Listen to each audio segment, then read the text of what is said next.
Colours मराठीवरील सुख कळले या मालिकेच्या आजच्या भागात मिथिला नयनाला फोन करून कळवते की त्यात उत्साहाच्या भरात विमला आत्याला ती गरोदर असल्याचं सांगणार होते. त्यांना तिनं थांबवलं. ती नयनाला सत्य सांगून टाकायला सांगते, पण नयनाला त्या गोष्टीचं गांभीर्य वाटत नाही. ती विमला आत्या 4 दिवसात निघून जाईल, कोणाला काही कळणार नाही असं सांगत तिला उगाच टेन्शन न घेण्याचा सल्ला देते. इकडे हॉलमध्ये माधव अद्वैतला त्याच्या बिझनेसबद्दल विचारणा करत असतो. ते सगळं बोलणं विमला आत्या ऐकत असते.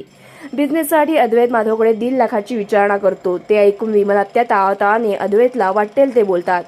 त्या सांगतात की मुलीच्या माहेरची माणसं सासरी पाणीही पित नाही, पण इथे सगळे खायलाच बसलेत, फुकटचं खातात, वर पैसे मागतोय. माधव भोळा आहे, सगळे त्याला लुबाडतात. ती सुनावते. माधव आत्याला समजावण्याचा प्रयत्न करतो, पण फरक पडत नाही.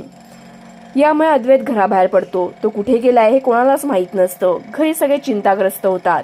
अद्वैत भर रस्त्यात चालत असतो. त्याच्या मनावर इतके आघात झालेले असतात की त्याला मागून येणाऱ्या गाडीचा आवाजही ऐकू येत नाही. अद्वैतला अपघातापासून माधव आता वाचवू शकेल की अजून कोणत्या अडचणींना त्यांना अद्वैतला अपघातापासून माधव वाचवू शकेल का? अजून कोणत्या अडचणी त्यांच्यासमोर वाढून ठेवलेल्या आहेत? यासाठी सुख कळले ही मालिका कलर्स मराठीवर नक्की पहा. सोबतच आजच्या भागात विमला आत्याचं बोलणं तुम्हाला पटलं की अजिबात आवडलं नाही या विषयावर तुमचं मत कमेंटमध्ये नक्की मांडा.